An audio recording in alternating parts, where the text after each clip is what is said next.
여러분 안녕하십니까? 지식융합 과목을 맡고 있는 이인식입니다. 오늘은 지식융합 11번째 시간입니다. 2020년대를 지배할 융합기술을 설명해 드리겠습니다. 먼저 융합기술의 개념을 살펴볼까요?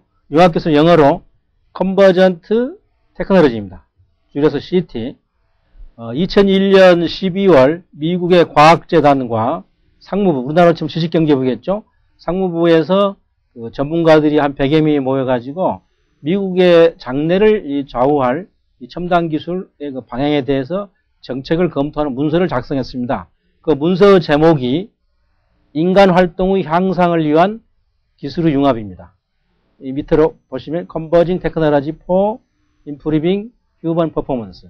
이 책자가 나왔죠. 이 책자에 의하면 어떻게 융합기술이 정의가 되어 있느냐 하면 4대 기술, 즉 나노기술 NT, 생명공학기술 BT, 정보기술 IT, 그리고 인지과학, Cognitive Science가 서로 상호 의존적으로 결합되는 것을 융합기술이라고 정의를 하자 해서 줄여서 NBIC입니다. 이 그림을 보시면 N, 나노기술 있죠.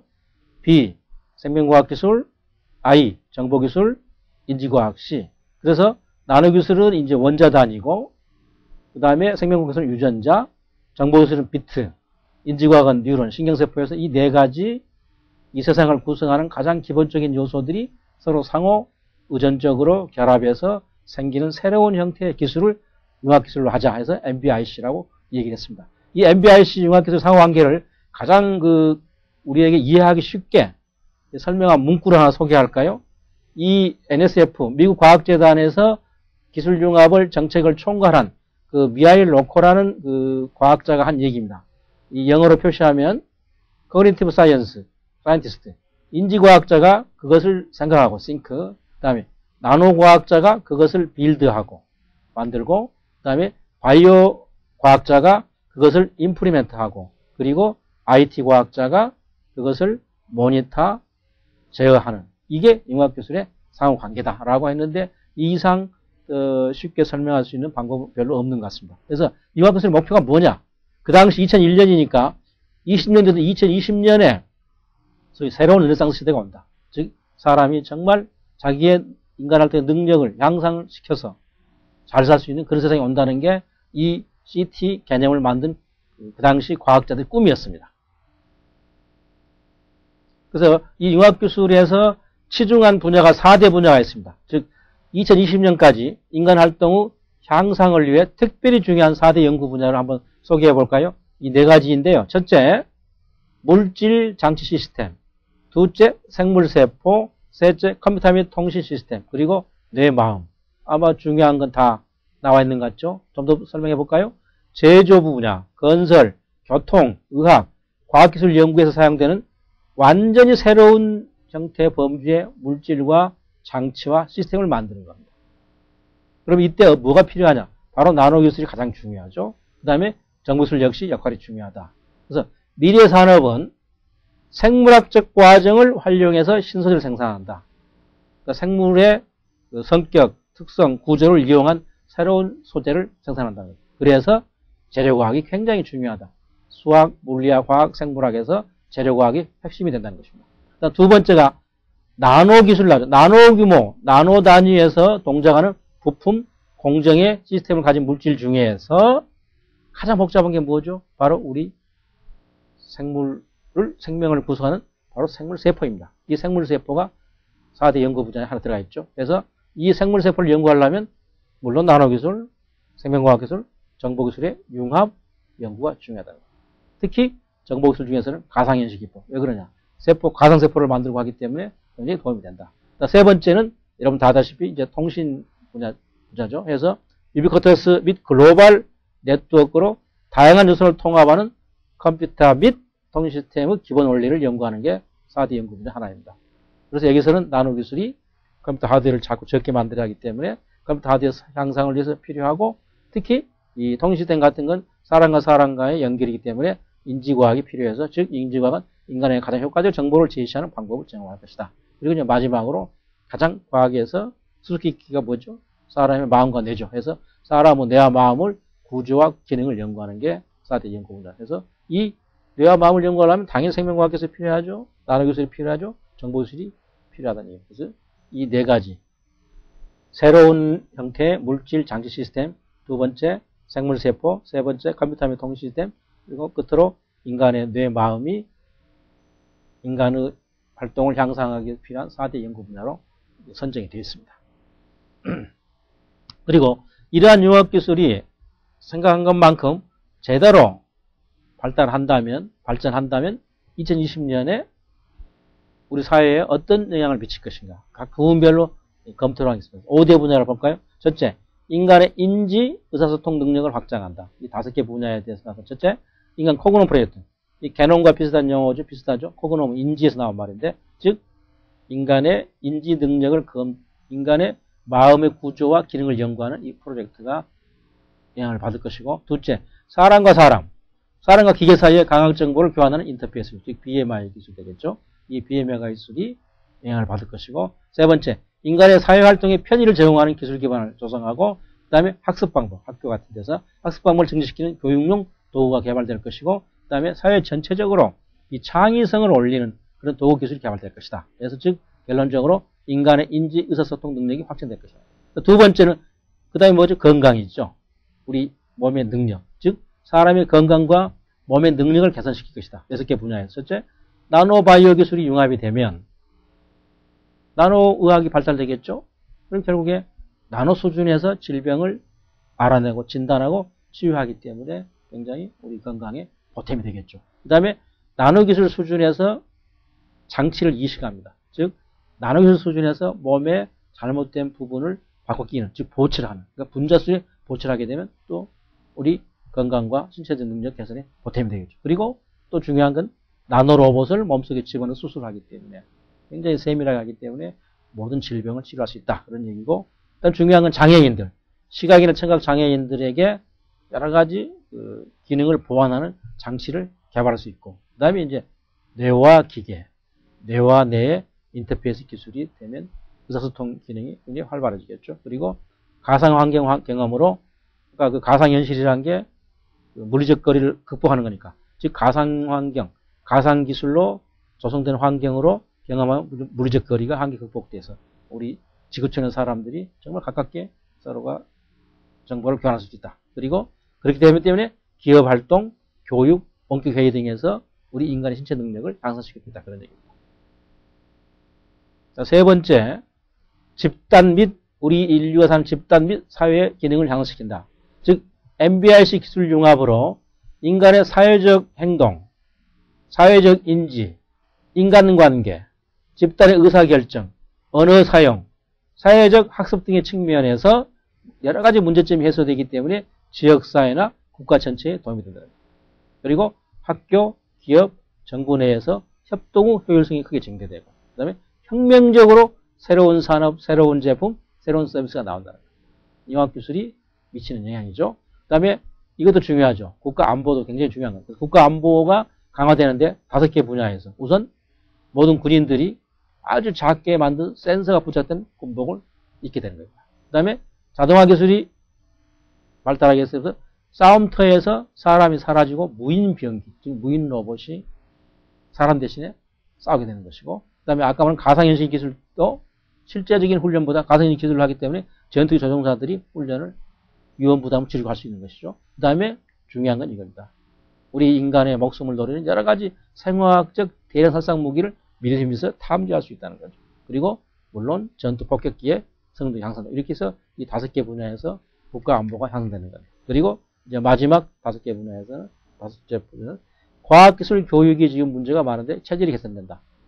그래서 MBIC 기술 융합으로 현재 과학기술 교육이 안고 있는 한계를 극복해서 초등학교에서 대학교까지 모든 과학기술 교육 자체가 근본적으로 바뀐다. 그런 얘기 되겠습니다. 그래서 이렇게 융합기술이 여러 가지 사회적으로 영향을 미치는데, 이런 융합기술이 제대로 발전하면 인류 사회를 어떻게 바꿔놓을 것이냐. 즉 2020년 MBIC 융합기술이 바꿔놓은 인류 사회의 모습을 상상해 본 것입니다. 지금은 10년밖에 안 남았습니다. 그 당시에 20년 뒤여야 되겠죠. 그래서 20년 뒤에 인류 사회의 모습을 20개의 시나리오로 만들어 놨습니다. 그 20개의 시나리오를 하나씩 쭉 이렇게 보시면, 앞으로 우리가 살 미래가 어떻게 바뀔 것인가 아마 짐작이 가고 굉장히 흥미로우실 거예요. 첫째, 그 BMI 기술이 제일 나오는데, 사람의 뇌와 기계 사이를 직접 연결하는 BMI 기술이 이제는 거의 뭐 20년 되면 거의 보편화되기 때문에 산업, 교통, 군사, 스포츠, 예술 분야뿐만 아니라 사람과 사람 사이의 상호작용 방식을 완전히 바꿔놓을 것이다. 그러니까 사람과 사람이 이제는 뇌와 뇌 사이에도 인터페이스가 되고, 일단 이것도 재밌는 얘기죠. 이제는 옷에 모든 게 센서 컴퓨터가 이제 옷에 붙어 있어요. 그래서 어떻게 되겠죠? 센서와 컴퓨터이기 때문에 우리가 날마다 우리 자신의 건강 상태, 또 환경에 화학오염, 각종 이런 모든 것, 다시 말씀드리면 그 일상생활의 일기가 이제 기계로 우리가 하는 활동이 모든 그 순간순간 활동이 전부 다 센서와 컴퓨터로 기록되기 때문에 우리가 하루와 한 일이 다 일기장처럼 다 이제 기록이 남는 겁니다. 그런 세상이 온다는 것이고, 그 다음에 로봇과 소프트웨어 대행자가 인간을 위해서 훨씬 더 일을 많이 도와줄 것이다. 그래서 결국 이런 것들은 우리의 목표, 지각 능력, 성격에 알맞게 작동하기 때문에 우리한테 보탬이 될 것이다. 네 번째입니다. 모든 사람들이 학교, 직장, 가정에서 지식과 기량을 새로운 것을 빨리빨리 신속하고 효율적으로 학습할 수 되는 것이죠. 다음 다섯 번째는 뭐냐? 개인과 집단 모두가 문화, 언어, 지역, 직업의 기존의 걸림돌을 뛰어넘어서 효과적으로 서로 의사소통하고 협동할 수 있다.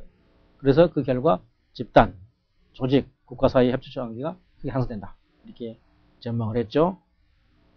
여섯 번째 시나리오입니다. 사람의 몸, 당연히 과학기술이 발전하기 때문에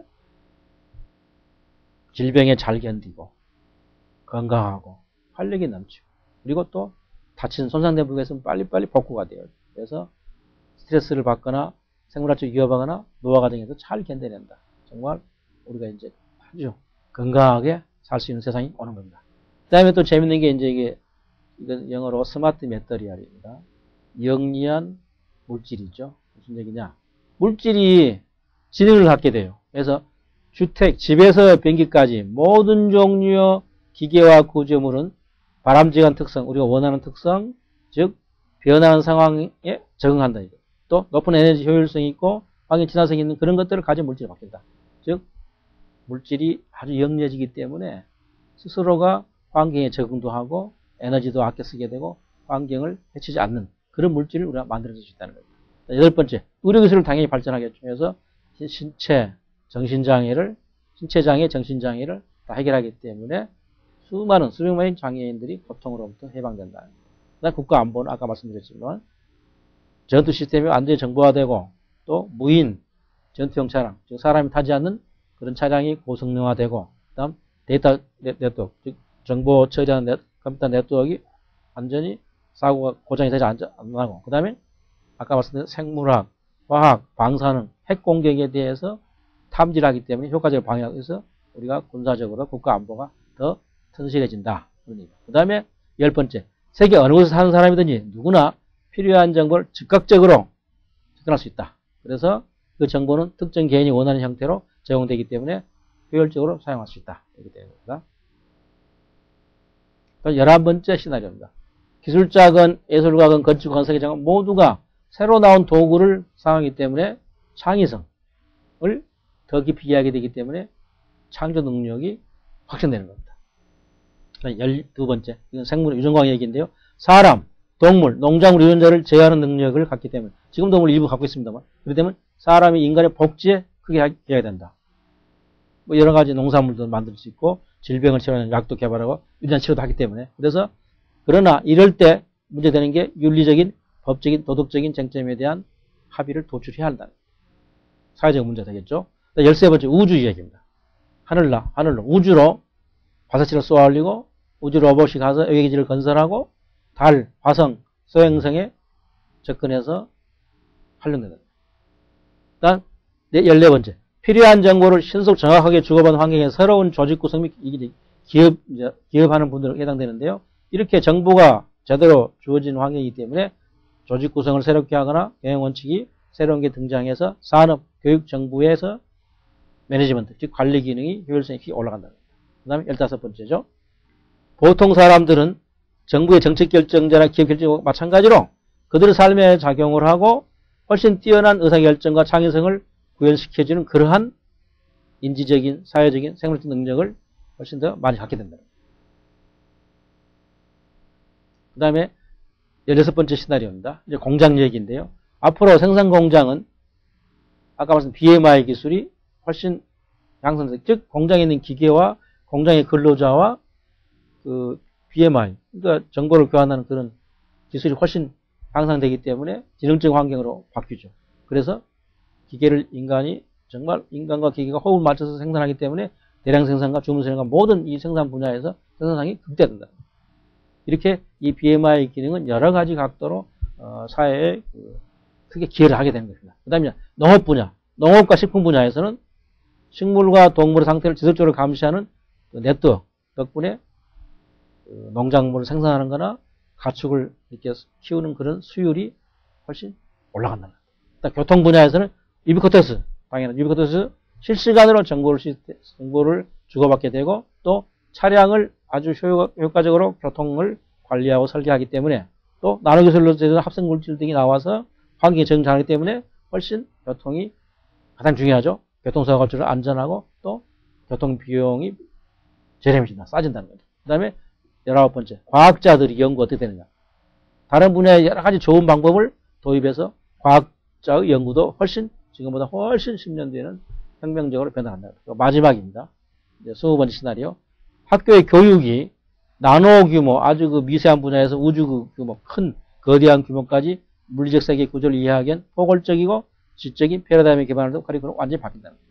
이렇게 해서 융합기술이 2020년에 제대로 이렇게 계획대로 또는 우리가 바라는 대로 이렇게 완성이 되고 발전이 된다면 이렇게 20가지 정도를 이렇게 쭉 보셨겠으면 엄청난 사회가 모든 부분에서 엄청나게 사회가 새로운 형태로 발전되고 즉 인간의 능력을 최대한 향상시켜야 하는 것이 이 2001년에 이 보고서를 작성한 사람의 꿈이고 시나리오였습니다. 그러면 우리나라는 어떻게 준비를 하고 있느냐? 우리나라 정부에서도 약간 늦은 감은 있습니다만은 이렇게 융합기술을 육성하는 계획을 작성을 했습니다. 그 내용을 살펴볼까요? 먼저 2008년 11월에 정부에서 국가융합기술 발전 기본계획을 만들었습니다. 이거 5개년 계획입니다. 그러니까 2009년부터 2014년까지. 그래서 약 5조 8,900원의 규모의 돈을 투자합니다. 5조 8,900원. 그래서 이건 왜 이렇게 됐느냐. 이 보고서의 작성 배경을 보면 4세대 기술혁명은 그대로 문장을 인용하는데요. 4세대 기술혁명은 나노기술, NT, 생명과학기술, BT, IT, 정보기술 등 신기술 간 또는 타 분야의 상승적 결합을 통한 융합기술이 주도할 것으로 예측한다. 즉 융합기술은 이미 한국 사회에서도 하나의 우리가 성취할 목표로 자리를 잡아간 것입니다. 그래서 이 전략을 볼까요? 이 발전 기본기 전략은 첫째, 주력산업을 대체할 새로운 융합 신산업을 발굴하자. 우리의 먹거리, 성장 동력을 하나 또 만들자는 거죠. 그 다음에 기존 산업을 무시할 수는 없는 거죠. 거기에다가 NT나 BT, IT 등을 접목하자. 즉 융합해서 부가가치를 높여보자. 고부가치를 하자. 그리고 거기서 머물 게 아니라 과학기술끼리만 융합할 게 아니라 인문사회나 문화나 예술 분야와 과학기술이 서로 학제간 연구를 해서 즉 융합을 해서 새로운 창의성을 생산성을 올리고 새로운 상품을 개발하고 하자는 겁니다. 이게 이제 세 가지 목표입니다. 그래서 2009년 9월에 융합기술 중점과제 선정했습니다. 2008년 11월에 나온 국가융합기술 발전 기본계획에 따라서 근거해서 2009년 9월에 융합기술 중점과제를 선정했습니다. 그런데 우리나라 정부가 융합기술 과제가 나오기 전에 이미 우리나라대로 과학기술 정책이 있었거든요. 그 과학기술 정책이 있는 것 중에서 이제 서로 이렇게 이제 골라내는 거죠. 그래서 우선 과학기술 기본계획이 우리나라에 있습니다. 그래서 거기에 6.6성하는 50개 분야가 있고, 그 다음 신선전 동력 발전 전략이 있고, 여기는 빨리 시장에 물건을 상용화시키는 거 62개가 있고, 그 다음 녹색기술로 한국 정부가 굉장히 지금 중시하니까 녹색기술 연구개발 대책이 있어. 녹색성장하는데 이게 50개, 62개, 27개 중에서 이게 합치면 이제 139개죠. 이 139개, 즉 기존의 국가계획에서 중복 분야를 제외하고 이 139개에서 중복된 걸 빼고 골라낸 게 융합과제 38개가 도출이 됐습니다. 이게 바로 이제 융합기술 우리가 개발해야 할 특별한 분야죠. 그러니까 130개에서 38개가 이제 융합과제지만 나머지 다 이제 하는 거죠. 이 계획도 굴러가는 거니까 해서 38대 융합과제 중에서 시장이 좀 크고 또 성공 가능성이 높은 것들을 골라서 15개 중점과제를 도출했습니다. 그 내용을 볼까요? 우선 정부가 그 융합과제를 선택하는 보면 38가지인데 그게 둘로 나눠집니다. 그러니까 특별히 중요한 중점 육성 융합과제 15개. 그래서 3개 분야에 5개씩. 그 다음에 좀 덜 중요하지만 하여튼 융합과제 20개. 그래서 여기 보시면 15개는 중점 융합과제고 융합과제 23개에서 이 분야는 3개 분야입니다. 이게 중요한 거다. 우리 정부가 신경 쓰는 융합과 기술 분야 3개. 바이오, 의료, 그 다음에 에너지, 환경, 정보통신입니다. 이거 의료기관이죠. 바이오, 의료. 그래서 우선 바이오 의약품, 바이오 자원 신소재 장기 개발, 메디칼이죠, 이게. 메디칼 바이오 진단 시스템, 이제 고령화 세대니까 친화 의료기기, 기능 상품. 이렇게 해서 이 바이오 의료 분야에서는 이 5가지. 그 다음에 에너지 환경 분야에서는 스마트 상수도 및 대체 수자원 확보, 바이오 에너지, 고효율 저공해 차량, 이산화탄소 포집 저장 처리, 나노 기반 융합 핵심 소재 이 5가지가 중점 융합과제입니다. 정보통신 분야에서는 가상현실, 융합 LED, 지능형 그린 자동차, 웰피어 융합 플랫폼, 라이프 로봇 이 5가지. 그래서 이게 중점 융합과제 15가지고 융합과제 23개는 한번 읽어드릴게요. 바이오 의료에서는 해양 바이오 에너지, 친환경 식물 성장 촉진, 첨단 의료 영상 진단기기, 친환경 안시품. 그래서 전체 9가지가 바이오 의료 분야에 선정이 됐습니다. 그 다음에 에너지 환경에서 융합과제는 고효율 수소 제조 및 저장, YS10, 4세대 고효율 열혈전지, 태양전지, 그린 프로세스, 해양에너지, 유해성물질 모니터링, 첨단 철도, 나노융합 바이오. 이래서 14개. 5개, 9개에서 14개. 그 다음에 정보통신 분야에는 친환경 저에너지 건축, 실감 DTV 방송, 디지털 TV죠. 4세대 무선통신, 4세대 융합 네트워크, 시스템 반도체, 4세대 디스플레이, 지능형 인터페이스, 미래 도시 시스템, 청정 생산용 첨단 제조 로봇 시스템, 4세대 웹에서 여기 5개하고 10개에서 15개에서 전체를 보시면 10개 해서 15개 했습니다. 그러니까 15개, 23개 해서 결국 38개. 이렇게 해서 융합과제가 선정되어 있고 이걸 이제 앞으로 2009년부터 5년간 집중적으로 우리나라 과학기술자들이 개발을 해야겠죠.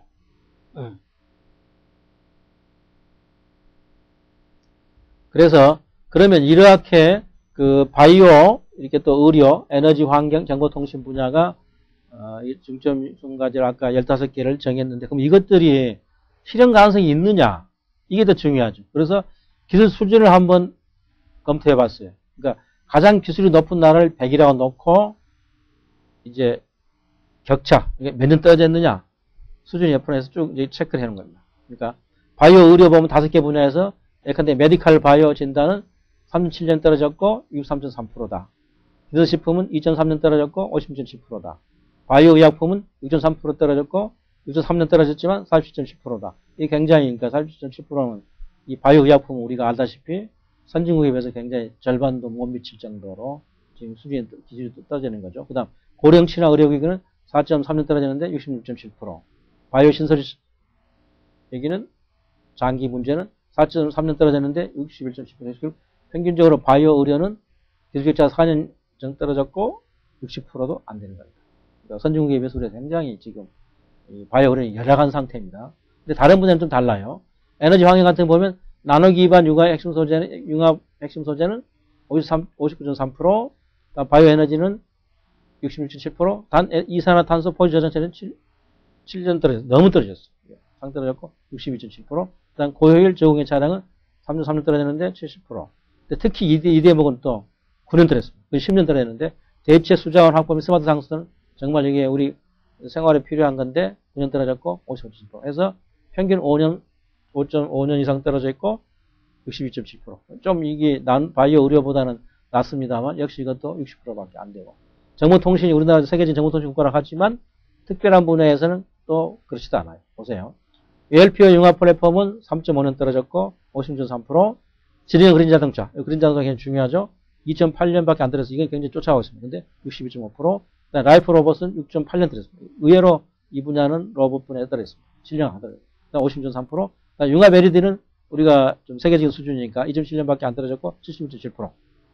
거의 세계 수준을 육박해 있죠. 그리고 가상현실 기술은 우리가 역시 이거는 신경을 썼기 때문에 1.9년밖에 안 떨어져 있고 70.4%. 결국 70% 이상 되는 게 두 분야가 있거든요. 그래서 그걸 평균 보면 정보통신 5개 품목은 기술 격차는 3.5년 떨어졌고 수준은 63.7%에 불과합니다. 그래서 결국 전체 평균을 보면 이 융합기술 15개 품목이 4.3년 떨어졌고 62.1%에 불과하다. 다시 한번 정리해 볼까요?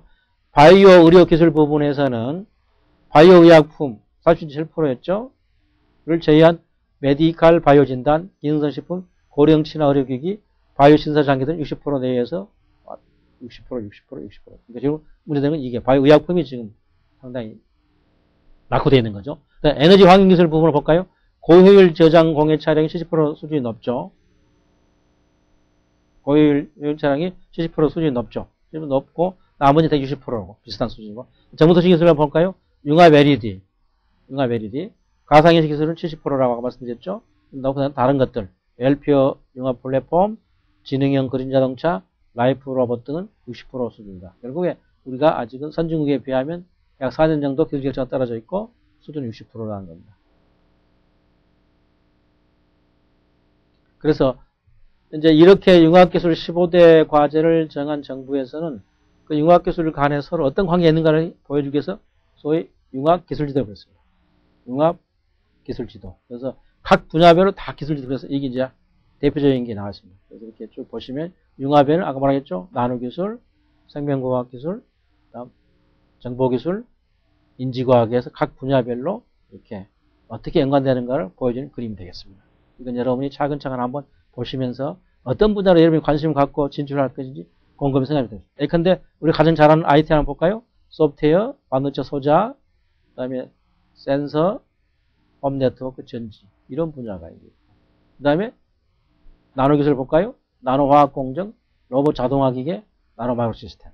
그 다음에 인지과학을 볼까요? 사회적 인지, 감성을 표현하는 기술, 상황을 인지하는 이런 것들이 있습니다. 그래서 이것들이 서로 융합할 때 어떻게 되는 것인가 화살표로 나와 있는 겁니다. 그래서 이거 하나를 볼까요? IT/BT가 융합이 될 때 초고속 유전자 연기서열 분석 기술이 가능하고 데스크탑 의료 진단 시스템 기술이 가능하고 그 다음에 모델 생물 기반 기능성 식품 기술이 되고 이렇게 쭉 가능합니다. 특히 치매를 감지하는 기술이 되고 그 다음에 인지과학과 정보기술을 만날 때는 이렇게 되겠습니다.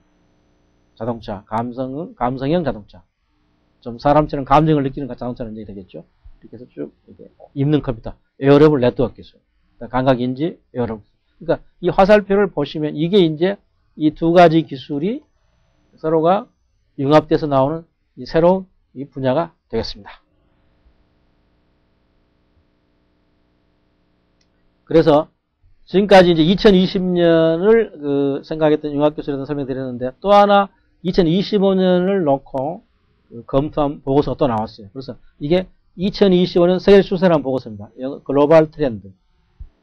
이건 미국에서 가장 권위 있는 국가정보위원회. 그러니까 미국에 우리가 FBI다, CIA 이런 게 있는데 그런 FBI, CIA 국가기관을 또 정보기관을 더 위에서 관할하는 그 기관이 바로 미국 국가정보위원회입니다. 그래서 미국 국가정보위원회에서는 주기적으로 이런 세계적 추세라는 보고서를 냅니다. 이건 과학기술뿐이 아니라 정치외교 모든 분야의 이 세계적 추세를 해마다 이렇게 쭉 내는데 그 중에 과학기술이 속해 있습니다. 그래서 2008년에 미국 국가정보위원회가 작성한 2025년 세계 추세 보고서를 한번 소개를 하죠. 거기에 이 보고서에 또 의미가 있냐면 2009년에 바락 오바마 대통령이 취임하자마자 일가 그 보고서 중에 그 보고서 중 하나로 이게 책상에 올려 있었던 겁니다. 굉장히 이게 중요하고 믿을 만한 보고서죠. 그래서 여기에 보면 과학기술 분야만 보면은 2025년에 미국이 세계적인 국가로서 경쟁력을 유지하려면 즉 미국 국가 경쟁력을 좌우할 그러한 기술이 뭐냐 해서 그걸 현상 파괴적 기술 디스럽티브 테크놀로지를 선정했습니다. 이 디스럽티브 테크놀로지라는 게 굉장히 이제 그러니까 혁신론에서 많이 사용되는데 잘 보십시오. 현상 파괴 기술은 뭐냐? 기왕에 있는 기술 대신에 시장을 지배하는 새로운 혁신 기술을 이렇게 디스럽티브 테크놀로지라고 표현합니다. 이 용어를 만든 사람은 미국 하버드대 경영대학원의 클레이튼 크리스텐스인데 1995년에 이 두 개 이론을 냈어요. 이뤄내는데 전속성, 기업의 혁신은 두 가지다. 기술 혁신은 전속성, 서스테이닝, 그 다음에 현상 파괴성. 그러니까 전속성 혁신은 계속 하던 걸 계속 하는 것들을 하던 제품이나 뭐 경영 기법 이런 것들을 거기 있는 걸 인정하면서 혁신하는 거고, 현상 파괴성 기술은 있는 걸 다 없애고, 전혀 기존 기술을 다 없애버리고 새로운 것들을 기술이나 경영 방법을 혁신하는 겁니다. 그래서 이게 이제 디스럽트 이노베이션입니다. 그래서 1999년에 이 두 가지 혁신을 둘로 구별한 그 이론을 낸 게 혁신가의 디lem마라는 책이 한국에 번역판에 나왔습니다만, 이 책을 내서 이제 이 용어가 굉장히 대중화됐는데, 그러한 개념에 의해서 다시 말씀드리면 미국의 국가 경쟁을 좌우할 수 있게 2025년에 기존 기술을 완전히 물리치고 새로 나올 기술이 뭐냐? 그걸 알아내야겠죠. 그래서 그게 나온 게 6가지 기술입니다. 그래서 2025년에 미국의 6대 현상 파괴 기술이 이 보고서에 도출이 되어 있습니다. 생물 노화 기술, 에너지 저장 소재, 생물 연료 및 생물 기반 화학, 청력 석탄 기술, 서비스 로봇 마무리됐습니다. 제가 이 보고서를 구입해가지고 우리 사회 지도층이 모두 알아야 한다고 생각하기 때문에 2009년 8월호에 월간조선에 이 보고서를 요약해서 2025년 미국을 먹여 살릴 6대 기술로 제가 이 잡지에 발표한 적이 있습니다. 그럼 좀 더 하나하나 기술을 이제 분석해 보겠습니다. 자세히 소개해 드릴까요? 먼저 생물 노화 기술입니다.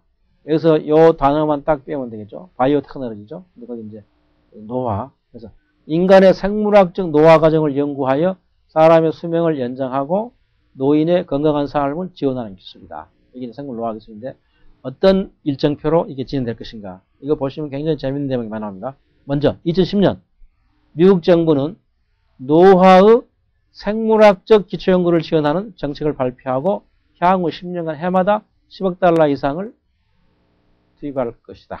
그런 계획을 발표할 것이다. 이제 13년이죠. 미국 정부 정책에 자극을 받아서 유럽연합이나 일본, 중국, 인도, 러시아에서 경쟁적으로 정부 차원 정책을 발표한다. 그러니까 생물 노화 기술이 온 세계적인 선진국가와 중진국가들의 정말 중점 육성 사업이 되는 것이죠. 그리고 이게 굉장히 중요합니다. 2015년. 굉장히 중요한 것입니다. 생물학적 과정 이해를 통해서 사람의 수명이 연장될 수 있다는 과학 증거가 나옵니다.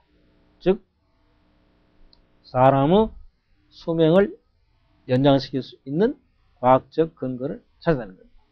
그러면 이제 그다음부터 약만 만들면 되는 거죠. 그래서 2020년에는 사람이 늙는 것, 노화를 방지하는 신약이 개발돼서 임상실험 단계에 들어갑니다. 놀라운 세상이 오는 거죠.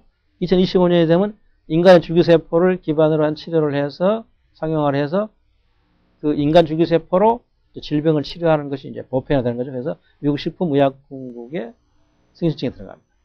그럼 많은 이제 장기 부족 이런 문제 다 해결되고 질병이 이제 치료되는데 드디어 2030년이 되면 노화를 억제하는 치료를 FDA에 승인해달라고 요청이 들어간 역사적 순간이 찾아옵니다. 이게 뭐죠? 불로 장수약. 진시황이 찾아 헤매던 불로 장수약을 드디어 인류가 갖게 됩니다. 그래서 2030년이 되면 여러분들이 이 약을 자시고 치료를 하면 수명을 정말로 오래오래 연장할 수 있는 세상이 오는 것입니다. 그 다음에 두 번째 에너지 저장. 두 번째 에너지 저장 기술입니다. 소재 기술입니다. 다양한 형태의 에너지를 축적할 수 있는 소재 관련 기술을 연구하는 겁니다. 예를 들면 배터리 기술, 우리 전지, 그 다음에 초고용량 축전지, 울트라 카피시타라고 하는데, 그 다음에 수소 저장, 이 3대 기술이 이게 핵심이 되겠습니다. 그래서 2009년에는 초고용량 축전지, 울트라 카피시타가 기존의 배터리와 함께 판매가 되고, 이제 10년이 되면 배터리, 연료전지, 초고용량 축전기가 휴대용 전자장치, 우리가 쓰는 그 휴대전화 같은 게, 또는 휴대용 컴퓨터 같은데, 예, 이제 기존 배터리와 경쟁이 돼서 이제 판매가 시작되고, 이제 10년, 2015년이 되면 하이브리드 전기자동차의 판매량이 수백만 대가 되고, 그리고 수소연료 전기자동차가 드디어 이제 도시를 굴러다니게 되는 겁니다. 그리고 2015년, 2020년 되면 초고용량 축전기로 움직이는 자동차가 출현해서 정말 축전지, 그러니까 전류를 축전할 수 있기 때문에 굉장히 이제 자동차 기능이 이제 향상되는 거죠. 그 다음에 2020년 되면 대부분의 신형 자동차는 화석연료를 쓰지 않아요. 이건 좀 놀라운 얘기죠. 그러니까 휘발유를 쓰지 않고.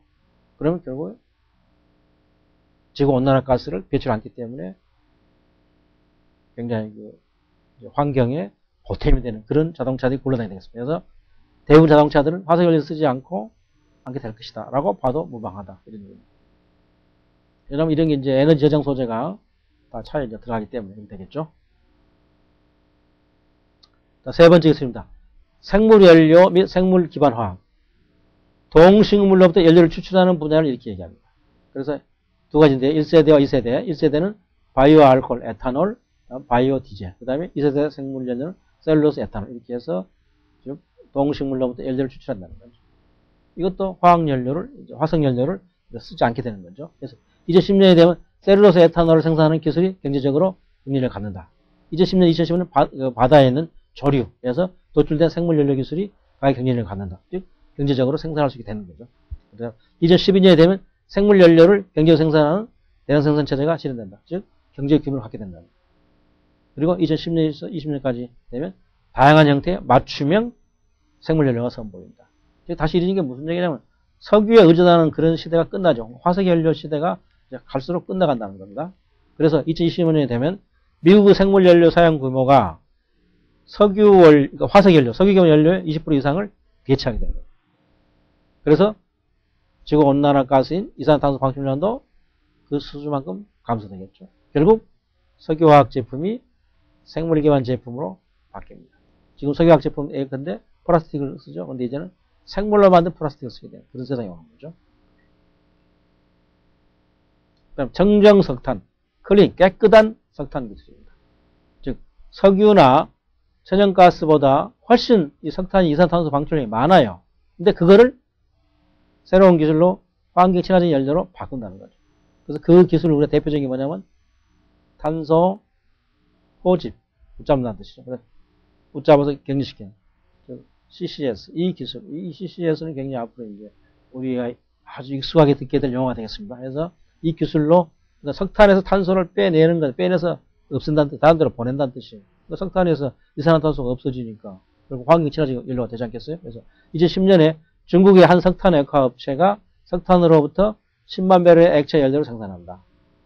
2015년 되면 왜 중국이 이럴까요? 중국엔 석탄 매장량이 많거든요. 미국 석탄, 미국, 인도, 중국의 석탄 매장량이 굉장히 많습니다. 2015년 되면 천연가스 가격이 인상돼서 석탄을 사용하는 발전소를 새로 건설하는 문제를 검토해야 된다. 즉 현재 화력발전소는 석탄을 사용하는데 그 발전소는 이제 석탄값이 천연가스 가격이 올라가기 때문에 또 새로운 방법을 찾아야 할 거 아니냐 이런 얘기. 그래서 2020년 되면 CCS 여기 다시 나오죠. 탄소 포집 및 격리 이 기술로 이산탄소 배출량의 90%를 포집하게 되겠네요.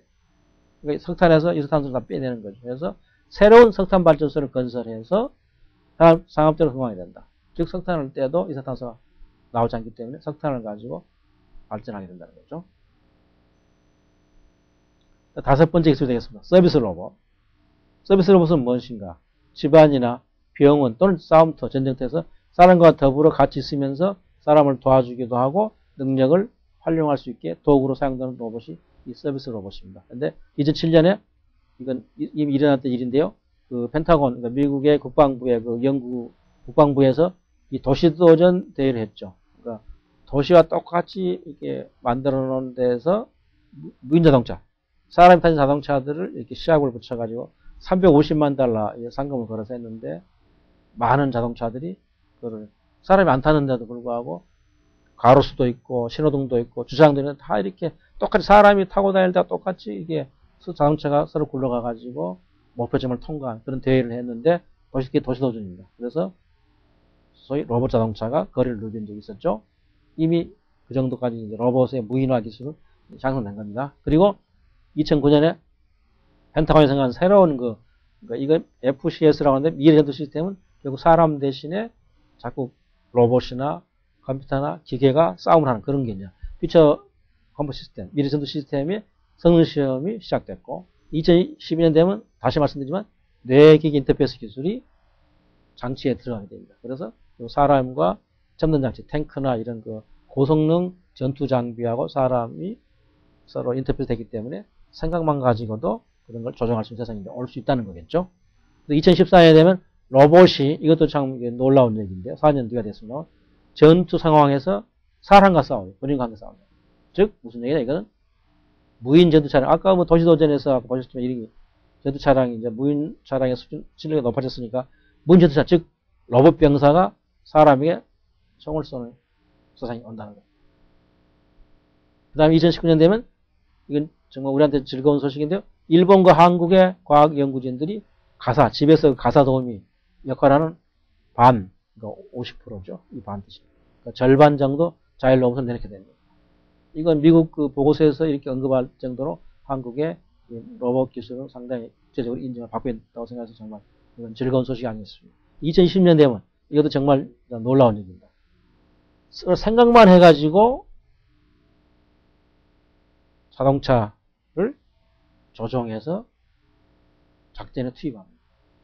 이 얘기는 다른 보고서대로 나왔습니다만 2020년이 되면 소위 이 BMI 기술이 정말로 최고 정점에 도달해서 이게 무인 자동차뿐이 아니라 항공기도 비행기 조종사들이 손을 활용하지 않고 생각만으로 계측기를 이렇게, 그러니까 비행기 하는 장치를 이렇게 움직여서 비행기를 운전할 수 있다. 그렇게 얘기되고 있는데 같은 맥락에서 2020년에 되면 BMI 기술은 완전히 완성 단계에 들어가서 우리 사람이 손을 대지 않고 생각 가지고 기계를 움직이는 세상이 올 것 같습니다. 그래서 2025년에 되면 100% 완전 자율 로봇이 활용합니다.